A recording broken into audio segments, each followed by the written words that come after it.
Canada वो वाला Canada नहीं रहा कि आपने सिंपल फाइल लगा ली आपका वीजा आ जाएगा। कनाडा में जो चेंजेस आई हैं उसको समझना पड़ेगा, उन चेंजेस के अकॉर्डिंगली आपको अपनी फाइल लगानी पड़ेगी। तो डेफिनेटली यस, अगर कनाडा में आपको वीजा चाहिए ही चाहिए तो ये वीडियो देख लीजिए, ये वीडियो आपको वीजा दिलाने में पूरी हेल्प करेगी। Bells Overseas, the sound of your future. Hello everyone, मैं कपिल भाटिया बेल्स ओवरसीज से। बेल्स ओवरसीज से आप हमें कोई भी क्वेश्चन कर सकते हैं, किसी भी स्टडी वीज़ा के रिलेटेड, किसी भी कंट्री के अपने प्रोफाइल के अकॉर्डिंगली, अपनी वीज़ा सक्सेस के, टूरिस्ट विजिटर वीज़ा के रिलेटेड कोई भी क्वेश्चन कर सकते हैं। हम आपको हर कमेंट का रिप्लाई करते हैं।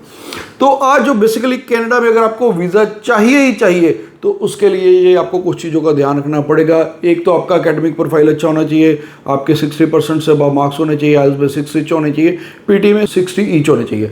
दूसरा आ जाता है, आप अगर कनाडा में वीज़ा लेना चाहते हैं तो मेजरली जो रिफ्यूज़ल है फाइनेंशियल्स के कारण आ रहा है। सारे ज़्यादातर गलती फाइनेंशियल्स के कारण कर रहे हैं। फाइनेंशियल्स में क्या गलती करते हैं, आप इमीडिएटली पैसे जमा कराते हैं, बैलेंस सर्टिफिकेट लगा देते हैं, ठीक है जी। नहीं, आज की डेट में ऐसे नहीं चलेगा। नो डाउट आपने 1 ईयर की फीस भी करा दी, जीएसटी भी करा दिया, लेकिन फिर भी आपको पुराने फंड्स दिखाने हैं। जितने आप कोशिश कीजिए पुराने फंड्स, या अगर नए फंड्स भी हैं विद सोर्स, जैसे मान लो आपने जीपीएफ से निकलवाए शेयर, अगर आपके पेरेंट्स के पास शेयर है तो शेयर बेच के आपके पास आए, कोई प्रॉपर्टी बेची, कोई भी उसके विद सोर्स दे दीजिए, या तो आपका उसका सोर्स दे दीजिए। अदरवाइज फंड्स जितने पुराने होंगे उतना बेटर है। आप पेरेंट्स का अकाउंट खुलवाइए, उसमें वो पैसे डलवा दीजिए।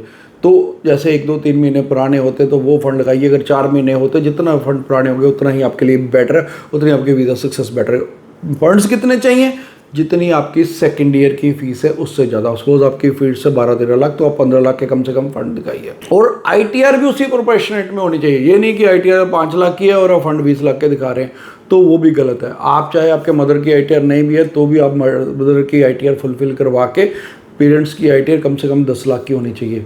और उसमें आप किसी और फैमिली मेम्बर की भी ऐड कर सकते हैं। अगर आपकी आईटीआर किसी कारणवश कम हो रही है, आप चाचा, ताया, दादा, दादी, नाना, नानी, बुआ, मासी, मामा, किसी की भी ऐड कर सकते हैं। उससे एफिडेविट और स्पॉन्सर ले लीजिए कि वो आपको स्पॉन्सर करे। तो कोशिश कीजिए कि अगर आपकी आईटीआर भी 10 से 15 लाख के बीच में कम से कम होनी चाहिए। तो ये जो आप बेसिकली गलतियां करते थे जिसके कारण वीज़ा रिफ्यूज़ल आ रही है फाइनेंशियल रीजंस के कारण, उसका मेजर रीज़न ही यही है कि या तो आप आईटीआर की उस हिसाब से नहीं दिखा रहे, प्लस जब आप अपनी एसओपी बनाते हैं, स्टेटमेंट ऑफ पर्पस, उसमें एक फाइनेंशियल मैट्रिक्स का पैरा होना चाहिए कि आपने फुल ईयर की फ़ीस इतनी दे दी है, फिर आपने जीएसटी इतना करा दिया, उसके बाद नेक्स्ट ईयर के लिए हमारे पेरेंट्स की इतनी इनकम है और इतने उनके पास फंड्स है, जिसमें से वो ईजिली मेरी ये वाली फ़ीस, इतनी फ़ीस बनती है, वो ईजिली पे कर सकते हैं।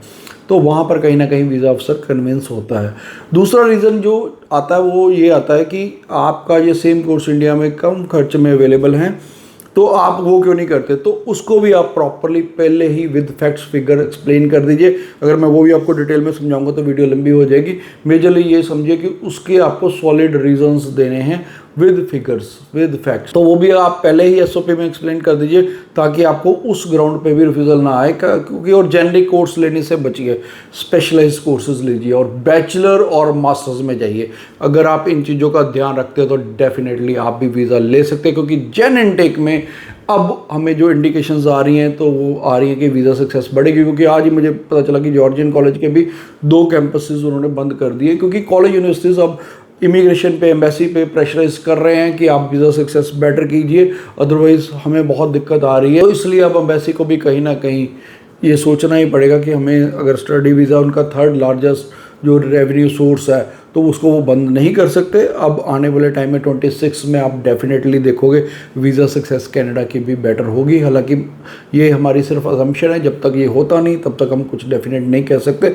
फिर भी अगर आपका कोई डाउट है, क्वेरी है, क्वेश्चन, आप नीचे में कमेंट कर दीजिए, हमारे कमेंट का आपको रिप्लाई करेंगे। Thanks for watching. Bells Overseas, the sound of your future.